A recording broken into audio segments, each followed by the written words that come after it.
혹시 당신도 그런 밤을 겪어보신 적 없으신가요? 칠흑 같은 어둠 속에서 홀로 눈을 떴을 때 평생을 바쳐 이룩한 이 아늑한 집 안이 낯선 사막처럼 공허하게 느껴지는 그런 밤을 말입니다. 젊은 날에 치열했던 경쟁과 자식을 위해 자신을 기꺼이 희생했던 인고의 세월을 지나 마침내 나를 위한 시간을 허락받은 이 고요한 공간에서 세상 그 어떤 소음보다 더 날카로운 상처를 주는 것이 다름 아닌 내가 가장 믿고 사랑했던 사람들의 발걸음과 시선이었다는 그 서글픈 역설을 경험해 본 적은 없으신가요?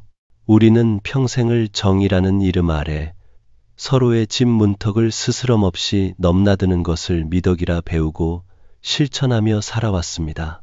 찾아오는 손님에게 따뜻한 밥 한 끼 내어주는 것을 당연하게 여기고 깊은 속내를 터놓으며 서로의 삶을 공유하는 것이야말로 삭막한 세상을 이겨내는 가장 인간적인 방법이라 굳게 믿어왔습니다.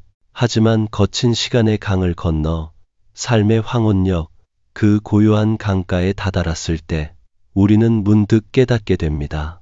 내가 무심코 그리고 기꺼이 열어젖혔던 그 문틈으로 나의 평온을 송두리째 흔드는 보이지 않는 불청객들이 스며들고 있었다는 서늘한 사실을 말입니다.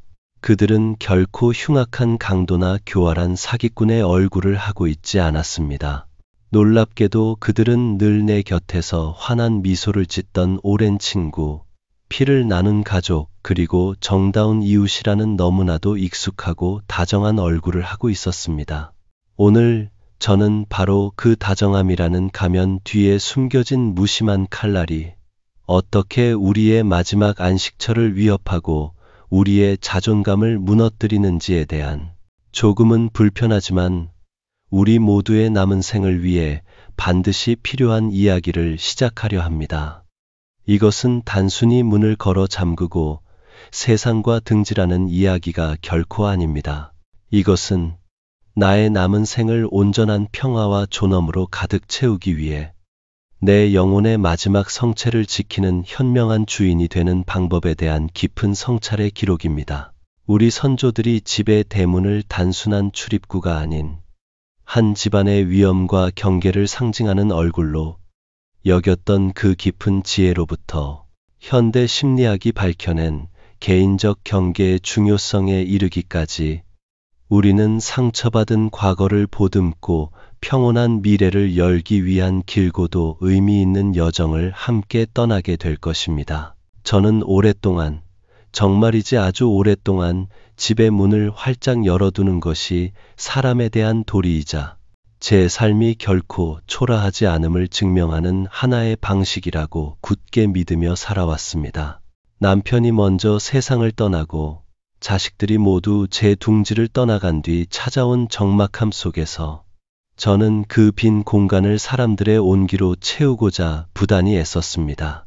수십 년 만에 연락이 닿은 초등학교 동창들을, 젊은 시절 직장에서 동고동락했던 옛 동료들을, 그리고 가끔은 엘리베이터에서 마주치는 살가운 이웃들에게까지 기꺼이 제 집의 문을 열었습니다. 거실에 은은하게 퍼지는 갓 내린 커피 향기와 오랜만에 듣는 사람들의 활기찬 웃음소리는 제게 살아있음을 느끼게 하는 유일한 위안이었습니다. 서투른 솜씨로나마 정성껏 차린 음식을 함께 나누고 빛바랜 앨범을 넘기며 살아온 날들의 희로애락을 두런두런 나누는 그 시간들은 분명 제 메마른 삶을 적셔주는 빛나는 순간들이었습니다. 저는 제가 가진 이 소박한 공간과 얼마 남지 않은 시간을 타인과 나누는 것이야말로 덧없이 흘러가는 인생 속에서 우리가 붙잡을 수 있는 가장 따스하고 숭고한 가치라고 진심으로 생각했습니다. 하지만 그때의 저는 미처 알지 못했습니다. 그 따스하다고 믿었던 온기의 이면에 얼마나 차갑고 날카로운 그림자가 짙게 도사리고 있는지를 말입니다. 모든 것이 미세한 균열처럼 시작되었습니다. 어느 순간부터인가 저는 제 집을 찾은 사람들의 시선이 조금씩 아주 미묘하게 달라지고 있음을 감지하기 시작했습니다. 그들의 눈은 더 이상 제 얼굴의 주름과 미소에 따뜻하게 머무르지 않았습니다. 그들의 시선은 마치 숙련된 감정평가사의 그것처럼 거실 벽에 걸린 텔레비전의 인치를 정확히 재고 주방 한편에 놓인 낡은 냉장고의 브랜드를 날카롭게 훑었으며 제가 정성껏 내놓은 과일 접시 위에 담긴 과일의 종류와 신선도를 은밀하게 가늠했습니다. 그들의 귀는 제 추억담에 진심으로 귀 기울이는 듯했지만 실은 제 자녀들이 얼마나 사회적으로 성공했는지, 제가 매달 받는 연금은 어느 정도 수준인지를 교묘하게 캐내려는 고성능 레이더처럼 팽팽하게 긴장해 있었습니다. 제 집은 더 이상 저와 손님이 서로의 영혼을 위로하고 교감하는 아늑한 안식처가 아니었습니다. 그것은 어느새 제 삶의 수준, 경제적 능력, 자녀 교육의 성공 여부, 심지어는 부부 관계의 행복도까지 가늠하는 벌거벗겨진 채로 놓인 적나라한 전시장으로 전락해버렸습니다. 어머, 언니, 이 소파 아직도 쓰고 계시네요? 저희는 이번에 아들네가 이태리에서 직수입한 통가죽 소파로 바꿔줬는데 정말 허리가 편안하고 좋더라고요. 사람 사는 것 같아. 형님, 냉장고가 좀 작아 보이는데 김치 넣어둘 때는 충분하세요? 요즘엔 다들 양문형 냉장고에 김치 냉장고까지 따로 두는 게 기본이던데 반찬 상하겠어요? 자제분은 이번에 승진했다면서요? 대기업 다니면 연봉도 꽤 될 텐데 용돈은 두둑하게 드리나 봐요? 그들이 아무런 악의 없이 혹은 순수한 관심을 가장하여 던지는 말들은 눈에 보이지 않는 작은 유리 파편이 되어 제 가슴 가장 연약한 곳에 깊숙이 박혔습니다. 그들은 나중에라도 제가 서운함을 내비치면 분명히 그저 자신들의 삶을 이야기했을 뿐이라고, 혹은 진심으로 저를 걱정해서 한 말이라고 태연하게 변명할 것입니다. 하지만 그 말들이 제 평온했던 마음에 얼마나 거친 파문을 일으키고 제 남은 자존심을 어떻게 갉아먹는지는 전혀 헤아리지 못했습니다. 그들의 요란한 방문이 끝나고 음식 냄새와 낯선 향수 냄새만이 뒤섞인 텅 빈 거실에 홀로 남았을 때 저는 종종 깊이를 알 수 없는 자괴감과 비참함에 휩싸여 밤을 지새우곤 했습니다. 나는 왜 남들처럼 자식에게 번듯한 소파 하나 선물 받지 못했을까? 나는 왜 평생을 아등바등 살아왔음에도 여전히 이 낡고 작은 냉장고를 버리지 못하는 걸까? 남편과 함께 성실하게, 정직하게 살아온 제 수십 년의 세월이 송두리째 부정당하는 참담한 기분이었습니다. 그들은 제 집에 들어와 저의 공간을 존중하며 함께 시간을 보낸 것이 아니었습니다. 그들은 제 삶의 성적표에 냉정하게 점수를 매기고 자신들의 삶과 끊임없이 비교하며 은근한 우월감을 즐기거나 혹은 그들 자신도 인지하지 못하는 깊은 시기심을 드러냈을 뿐입니다. 가장 아프고 견디기 힘들었던 것은 그들이 친하다는 편리한 이유 하나만으로 모든 무례함과 무신경함을 용납받을 수 있다고 굳게 믿는다는 점이었습니다. 그들은 아무런 허락도 구하지 않고 안방 문을 벌컥 열고 들어와 어디 침대 구경 좀 합시다라며 제 가장 사적인 공간을 훑어보았고 마치 자신의 집인 양 냉장고 문을 스스럼없이 여러 반찬통을 하나하나 꺼내보며 이건 언제 만든 거냐고 물었으며 심지어는 제가 오랫동안 아껴온 낡은 찻잔 세트의 가격을 대놓고 묻는 물에도 서슴지 않았습니다.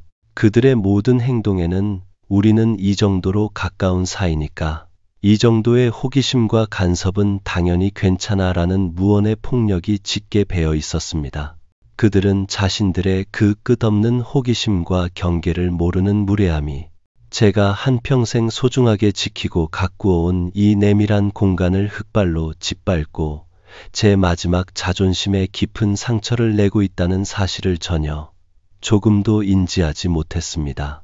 저는 애써 웃는 얼굴로 그들을 대했지만 제 속은 이미 차갑게 식어 돌처럼 굳어가고 있었습니다. 제가 한평생의 희로애락을 담아 쌓아 올린 이 소중한 공간이 그들의 무자비한 평가와 비교의 잣대 앞에 아무런 저항도 하지 못한 채 무력하게 놓여 있다는 사실이 견딜 수 없이 고통스러웠습니다. 바로 그때 저는 제 인생에서 처음으로 뼈저리게 깨달았습니다.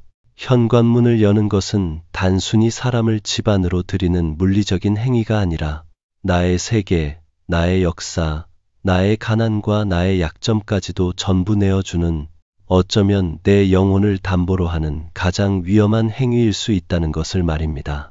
우리가 그토록 소중하게 여기며 살아온 정의라는 가치는 의심할 여지 없이 한국인의 팍팍한 삶을 지탱해온 아름답고 강력한 힘입니다. 하지만 이 따뜻한 정, 이 서로에 대한 존중과 마땅히 지켜야 할 경계를 잃어버리는 순간, 그것은 세상 그 어떤 날카로운 비수보다도 더 깊숙하게 우리의 관계를 파고들어 돌이킬 수 없는 상처를 남기는 무서운 무기가 될 수 있습니다. 저는 그 잔인한 진실을 제 인생을 통째로 뒤흔드는 몇 번의 뼈아픈 경험을 통해 배워야만 했습니다. 제게는 수십 년 세월을 함께하며 희로애락을 나눠온, 제게는 친자매나 다름없는 막역한 친구가 있었습니다. 먼저 간 남편에게조차 차마 털어놓지 못할 가슴 아픈 고민이 생기면 저는 언제나 가장 먼저 그 친구를 찾았습니다. 어느 해 가을, 하나뿐인 아들의 사업이 크게 기울어 집안 전체가 휘청거릴 만큼 큰돈이 급하게 필요하게 되었습니다. 저는 누구에게도 말하지 못하고 혼자서만 끙끙 앓다가 결국 답답한 마음에 그 친구를 조용히 집으로 불렀습니다. 따뜻한 쑥차를 앞에 두고 저는 어렵게, 정말 어렵게 저의 부끄러운 속내를 털어놓았습니다. 친구는 제 떨리는 손을 두 손으로 꼭 잡고 진심 어린 눈물과 함께 저를 위로해 주었습니다. 저는 그 따뜻한 마음에 큰 감동과 위안을 받았고 가장 깊은 비밀을 공유했다는 사실이 우리의 수십 년 우정을 더욱 단단하고 굳건하게 만들어주리라 추호도 의심하지 않았습니다. 하지만 그것은 저만의 너무나도 어리석고 순진한 착각이었습니다. 그로부터 불과 몇 주가 채 지나지 않았을 때 저는 동네의 한 작은 모임에서 저를 향해 쏟아지는 기이하고 불편한 시선들을 감지했습니다. 사람들은 저를 흘끔거리며 자기들끼리 수군거렸고 그중 비교적 저와 가깝게 지내던 한 분은 조심스럽게 다가와 제 팔을 붙잡으며 이렇게 물었습니다. 언니, 지난번에 아드님 사업 문제로 힘들어 하셨다면서요? 돈 문제는 잘 해결됐어요? 그 친구가 얼마나 걱정을 하던지 그 순간 제 심장이 거대한 얼음덩이처럼 차갑게 얼어붙으며 바닥으로 쿵 하고 떨어지는 것 같았습니다. 분명히 저와 제 친구 단 두 사람의 영혼만이 알고 있어야 할 그 내밀한 이야기가 온 동네 사람들의 가십거리가 되어 값싸게 떠돌고 있었던 것입니다. 저는 떨리는 몸을 겨우 추슬러 친구를 찾아가 자초지종을 따져 물었습니다. 그러자 그녀는 무척이나 당황한 얼굴로 억울하다는 듯이 말했습니다. 나는 정말 너를 걱정해서 딱 한 사람한테만 이야기한 거야. 어떻게든 도울 방법이 없을까 같이 고민해보자고. 그 사람이 그렇게 입이 가벼운 사람인 줄은 정말 몰랐지. 미안해. 그녀의 얼굴에는 분명 미안한 기색이 있었지만 그 이면에는 사람 걱정해준 걸 가지고 뭘 그렇게까지 하느냐는 듯한 서운함과 억울함 또한 명백하게 섞여 있었습니다. 그녀는 자신의 그 가벼운 입과 걱정이라는 이름으로 그럴싸하게 포장된 행동이 제 아들의 남은 인생과 제 가족의 자존심에 어떤 치명적인 상처를 남겼는지 전혀 조금도 이해하지 못하고 있었습니다. 제가 그토록 필사적으로 지키고 싶었던 아들의 체면과 가족의 마지막 자존심은 그녀의 값싼 동정과 걱정이라는 이름의 포장지 속에서 이미 갈기갈기 찢겨나가 너덜너덜해진 후였습니다. 그날 이후 저와 그 친구는 다시는 예전처럼 웃으며 마주 볼 수 없게 되었습니다. 제 집의 문턱을 넘어 제 가장 깊은 비밀을 공유했던 그녀는 결국 제 마음의 문까지 영원히 닫아버리게 만든 장본인이 되었습니다. 또 다른 경우는 시기심이라는 인간의 가장 원초적이면서도 추악한 감정이었습니다. 저희 부부가 정말 평생을 허리띠를 졸라매고 푼푼히 아끼고 모아 노후를 보낼 작은 아파트를 장만한 뒤였습니다. 저희는 가까운 친척들을 초대해 그 기쁨을 함께 나누고자 조촐한 집들이를 열었습니다. 모두가 진심으로 저희의 노력을 축하해 주었지만 유독 한 사람, 제 동서의 표정은 시종일관 어둡고 굳어 있었습니다. 그녀는 집안 구석구석을 마치 감시관처럼 꼼꼼히 살피더니 식사가 끝날 무렵 모두가 들으라는 듯이 툭 하고 한마디를 던졌습니다. 형님은 정말 좋겠어요. 이렇게 서울에 번듯한 집도 있고 우리 집 남편은 능력이 없어서 평생을 이사만 다니다가 늙게 생겼는데 말이에요. 그 싸늘한 말에는 축하의 온기는 단 한 톨도 없었고 대신 날카롭게 벼려진 질투와 지독한 비교의 칼날만이 서슬퍼렇게 숨어 있었습니다. 그날 이후 동서와의 관계는 눈에 띄게 서먹해지고 불편해졌습니다. 명절에 만나도 예전처럼 살갑게 대하기는커녕 제가 하는 모든 말에 사사건건 트집을 잡으며 저를 곤란하게 만들었습니다.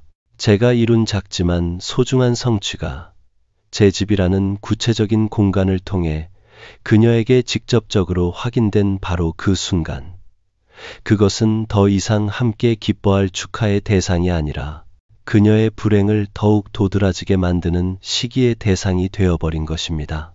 제가 그녀를 집으로 초대한 것은 저의 오랜 꿈이 이루어진 기쁨을 함께 나누고 싶었기 때문이지 결코 저의 행복을 과시하며 그녀에게 상처를 주려던 의도가 아니었습니다. 하지만 경계 없이 활짝 열어둔 제 공간은 의도치 않게 한 사람의 마음속에 지울 수 없는 상처와 시기심을 심어주었고 결국 우리 사이의 관계에 깊은 균열을 만드는 비극의 원인이 되고 말았습니다. 정이라는 이름의 폭력은 여기서 그치지 않았습니다. 아주 오랜 시간 동안 한 동네에서 이웃으로 지내온 한 분은 저희 집에 드나드는 것을 마치 자신의 집처럼 편안하고 당연하게 여겼습니다. 처음에는 그 스스럼 없는 편안함이 이웃 간의 정이라고 생각하며 좋게 받아들였습니다. 하지만 어느 날부터인가 그는 아주 자연스럽게 그리고 스스럼 없이 돈을 빌려달라는 부탁을 하기 시작했습니다.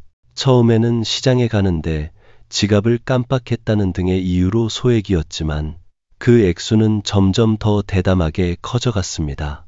제가 조금이라도 난처한 표정을 지으면 그는 마치 제가 큰 잘못이라도 한 것처럼 서운하다는 표정으로 말했습니다. 에이, 형님, 우리 사이에 뭘 그런 걸 가지고 그러세요.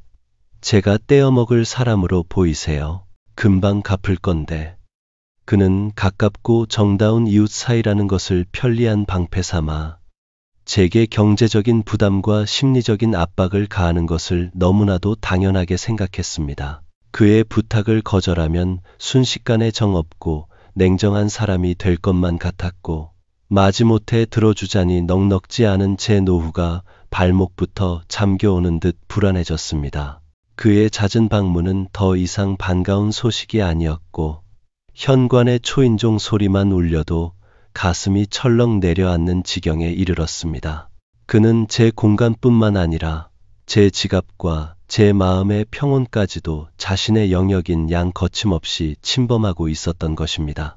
이 모든 고통스러운 경험들을 온몸으로 겪어내고 나서야 저는 비로소 깨달았습니다.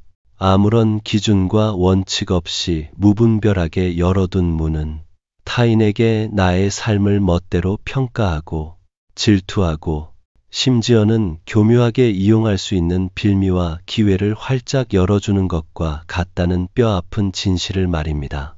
진정으로 건강하고 아름다운 관계는 서로의 공간과 삶을 온전히 존중하는 그 적절한 거리 위에서만 비로소 아름답게 꽃을 피울 수 있다는 것을, 내가 먼저 나의 경계를 단단하게 지키지 않을 때 타인 역시 나의 경계를 결코 존중해 주지 않는다는 것을, 그리고 그 안타까운 결과는 언제나 돌이킬 수 없는 깊은 상처와 지울 수 없는 후회뿐이라는 것을 말입니다.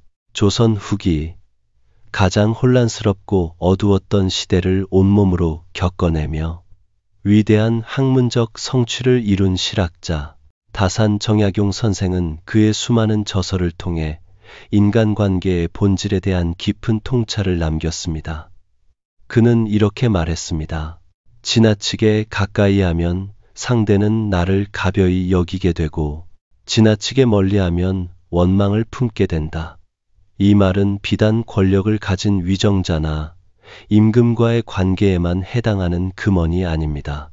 이것은 수백 년의 세월을 뛰어넘어 오늘을 살아가는 우리 모두가 부모와 자식 간에도, 가장 가까운 친구 사이에도, 그리고 정다운 이웃 사이에서도 반드시 가슴 깊이 새겨들어야 할 인간관계의 핵심을 꿰뚫는 위대한 통찰입니다.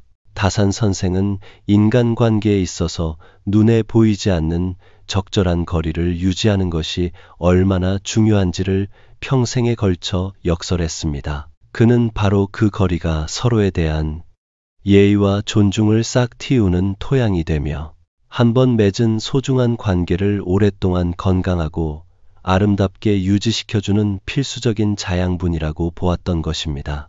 우리는 너무나도 자주 그리고 쉽게 가깝다는 것을, 모든 것을 공유하고 어떤 허물이나 비밀도 없이 지내는 것이라고 오해하는 경향이 있습니다. 하지만 진정한 의미의 가까움은 물리적인 거리나 만남의 빈도 혹은 얼마나 많은 비밀을 공유하고 있느냐로 결정되는 것이 결코 아닙니다. 그것은 서로가 서로의 독립된 인격체임을 인정하고 각자의 고유한 삶의 영역과 방식을 존중하며 그 보이지 않는 경계를 결코 침범하지 않으려는 섬세하고 사려 깊은 존중의 마음에서 비롯되는 것입니다.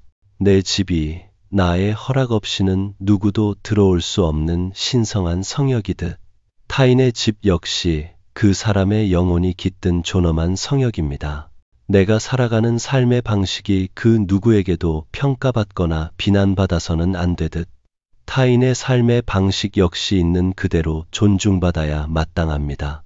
그러나 우리는 너무나 쉽게 친하다는 편리한 이유로 혹은 가족이니까 괜찮다는 위험한 이름으로 그 신성한 경계를 아무렇지도 않게 무너뜨립니다. 그리고 바로 그 무너진 경계의 폐허 위에서 서로에게 지울 수 없는 깊은 상처를 주고받으며 소중했던 관계를 돌이킬 수 없게 망가뜨리고 맙니다. 다산 정약용 선생의 이 깊은 지혜는 수백 년이 지난 지금도 여전히 우리의 마음을 아프게 울립니다. 이 글을 읽고 계시는 여러분께서는 인간관계에서의 거리에 대해 어떻게 생각하시나요? 어쩌면 우리 모두는 정이라는 이름 아래 너무 가까이 다가갔다가 상처를 주거나 받은 경험이 한 번쯤은 있지 않을까요? 누군가와의 소중한 관계를 지키기 위해 아픈 마음을 무릅쓰고 일부러 거리를 두어본 경험이 있으신가요? 어쩌면 이것은 평생을 정을 미덕으로 배우고 살아온 우리 세대에게는 너무나도 어렵고 고통스러운 과제일지도 모릅니다. 여러분의 그 소중하고 용기 있는 경험과 지혜를 아래 댓글로 함께 나누어 주신다면 이 이야기는 더욱 깊고 풍성해질 것입니다. 여러분이 어렵게 내디딘 그 한 걸음의 용기 있는 이야기가 지금 이 순간에도 관계의 경계에서 홀로 아파하며 망설이고 있는 또 다른 누군가에게는 자신의 삶과 평온을 지켜낼 수 있는 소중한 등불이 되어줄 수 있습니다. 현대의 심리학 역시 수백 년 전 다산의 통찰과 정확하게 그 맥을 같이 합니다. 심리학자들은 개인적 공간 혹은 경계라는 개념을 통해 모든 인간에게는 타인에게 침범받고 싶지 않은 고유한 물리적 그리고 심리적 영역이 존재한다고 설명합니다. 이 보이지 않는 공간, 즉 경계가 타인에 의해 존중받을 때 우리는 비로소 깊은 안정감과 편안함을 느끼며 건강한 관계를 맺을 수 있지만, 만약 이 경계가 무례하게 침범당했을 때는 극심한 불안과 스트레스, 그리고 분노를 느끼게 된다는 것입니다. 그리고 우리의 집은 바로 이 개인적 공간의 가장 핵심적이고 최종적인 보루라 할 수 있습니다. 집은 거친 외부 세계의 수많은 위협과 스트레스로부터 우리의 몸과 마음을 안전하게 보호하고 소진된 에너지를 다시 채우며 온전한 나 자신으로 돌아갈 수 있도록 허락하는 유일무이한 공간이어야만 합니다. 그런데 만약 이 가장 안전해야 할 공간이 타인의 무례한 시선과 끊임없는 평가, 그리고 원치 않는 부적절한 참견으로 가득 찬다면 우리는 과연 어디에서 지친 몸과 마음을 뉘고 쉴 수 있을까요? 우리는 대체 어디에서 진정한 나 자신으로 돌아가 위로받을 수 있을까요? 우리가 나이가 들어감에 따라 이 개인적 공간과 경계의 중요성은 젊은 시절과는 비교할 수 없을 만큼 더욱 절실하고 중요해집니다. 젊은 시절에는 직장 생활이나 사회 활동과 같은 외부 활동을 통해 스트레스를 해소하고 자아를 실현할 수 있는 다양한 기회가 존재하지만, 노년기에는 활동 반경이 줄어들면서 자연스럽게 집이라는 공간이 나의 세계 그 자체가 되는 경우가 많습니다. 그러므로 이 작지만 소중한 세계를 외부의 부당한 침입으로부터 온전히 지켜내는 것은 곧 나의 남은 인생의 존엄성을 지키는 것과 정확히 같은 의미가 됩니다. 따라서 우리는 이제라도 조금은 서툴고 어색하더라도 부드럽지만 단호하게 아니오라고 말하는 법을 끊임없이 연습하고 배워야만 합니다. 오늘은 내가 몸이 좀 피곤해서 푹 쉬어야 할 것 같아. 정말 미안하지만 우리 다음에 얼굴 보면 안 될까? 이렇게 예고 없이 집에 찾아와 주는 건 정말 고맙지만 앞으로는 오기 전에 미리 연락을 한번 주고 왔으면 내가 더 반갑게 맞이할 수 있을 텐데, 그건 내 아주 개인적인 문제라서 다른 사람에게 이야기하고 싶지가 않네. 내 마음을 이해해주면 고맙겠어. 처음에는 이런 말을 입 밖으로 내뱉는 것 자체가 무척이나 어색하고, 혹시라도 상대방이 서운해하거나 나를 정 없는 사람으로 오해할까봐 두려운 마음이 들 수 있습니다. 당연합니다.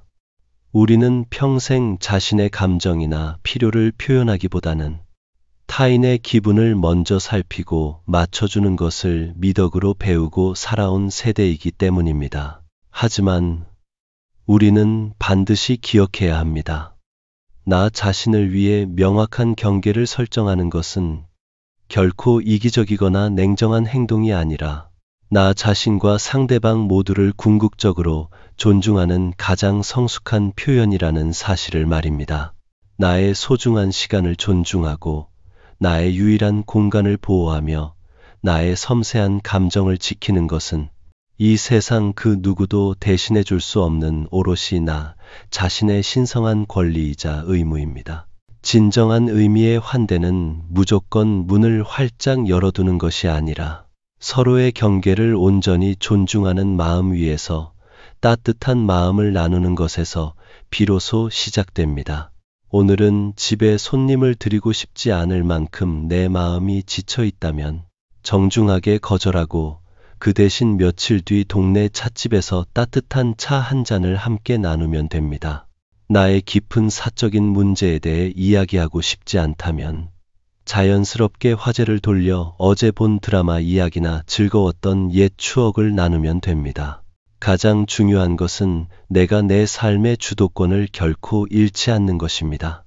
타인의 기대나 오래된 사회적 통념에 휩쓸려 나의 마지막 평온을 희생시켜서는 절대로 안 됩니다. 나의 집은, 나의 시간은, 그리고 신이 허락한 나의 남은 인생은 그 무엇과도 바꿀 수 없는 온전히 나의 것이기 때문입니다. 거리가 존중을 만들고 그 존중이 진정한 관계를 더욱 깊고 아름답게 꽃피운다는 이 단순한 진실을 가슴 깊이 새긴다면 우리는 더 이상 불필요한 감정 소모와 상처 없이 진정으로 평화롭고 존엄한 노년을 보낼 수 있게 될 것입니다. 우리의 길고 험난했던 삶을 마침내 긴 여정 끝에 도착한 하나의 견고한 집에 비유한다면 그 집의 문을 열고 닫는 유일한 열쇠는 다른 누구도 아닌 바로 우리 자신의 손에 온전히 쥐어져 있어야만 합니다. 우리는 지난 세월 동안 너무나도 많은 사람들에게 그 소중한 열쇠를 무심코 그리고 너무나도 쉽게 내어주며 살아왔습니다.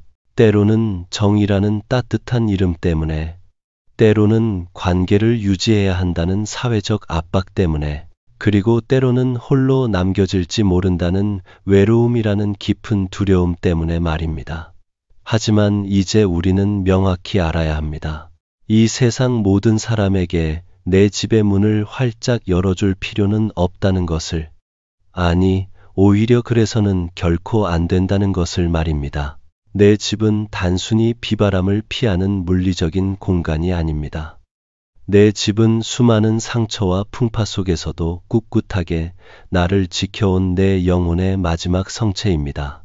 이 성체 안에서만큼은 우리는 세상의 모든 무거운 갑옷과 불편한 가면을 벗어 던지고 가장 연약하고 순수한 맨 얼굴의 나 자신으로 돌아가 편히 쉴 수 있어야 합니다. 타인의 날카로운 평가로부터 완벽하게 자유롭고 끊임없는 비교의 시선으로부터 더없이 안전하며 원치 않는 불필요한 간섭으로부터 완벽하게 평화로울 수 있는 이 세상 단 하나뿐인 나만의 신성한 공간이어야 합니다. 이 성체의 문을 신중하게 관리하고 지키는 것은 결코 사람들을 밀어내고 세상과 담을 쌓는 냉정하고 이기적인 행위가 아닙니다. 오히려 그것은 내가 진정으로 소중하게 생각하는 사람들과 더 깊고 더 건강하며 더 아름다운 관계를 오랫동안 맺기 위한 가장 현명하고 성숙한 방법입니다. 나의 경계를 진심으로 존중해주는 사람들과는 이전보다 훨씬 더 깊은 신뢰와 유대를 쌓을 수 있게 될 것이고, 그렇지 않은 사람들과는 자연스럽게 건강한 거리를 둠으로써 더 이상 상처받지 않고 나 자신을 온전히 보호할 수 있게 되기 때문입니다. 이제 더 이상 타인의 시선과 기준에 맞춰 당신의 소중한 집을 꾸미지 마십시오. 더 이상 원치 않는 방문에 지친 몸과 마음을 이끌고 억지 미소를 짓지 마십시오. 더 이상 당신의 마음을 불편하고 아프게 만드는 무례한 질문에 억지로 대답하며 당신의 영혼을 소모하지 마십시오. 당신은 당신의 삶에, 당신의 소중한 공간에, 그리고 당신에게 주어진 남은 시간의 유일하고도 온전한 주인입니다. 당신은 이 성체를 다스리는 현명하고 위엄 있는 군주입니다. 그러므로 당신의 허락 없이는 그 누구도, 설령 가족이라 할지라도 그 신성한 경계를 함부로 넘을 수 없습니다.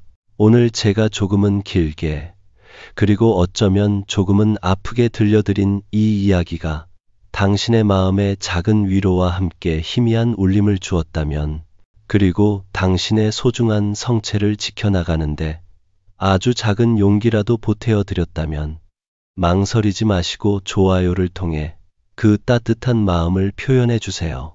그리고 앞으로도 저와 함께 상처받지 않고 우리의 남은 삶을 지혜와 평온으로 채워나가는 이 여정에 동참하고 싶으시다면 구독을 눌러 우리의 소중한 인연을 이어주시길 바랍니다.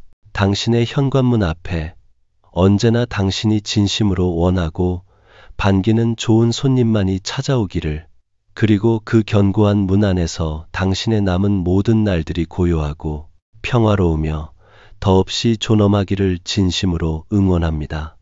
마지막으로 이것 하나만은 꼭 기억하십시오. 당신의 그 무엇과도 바꿀 수 없는 소중한 평온은 이 세상 그 누구도 아닌 바로 당신 자신만이 지켜낼 수 있다는 사실을 말입니다.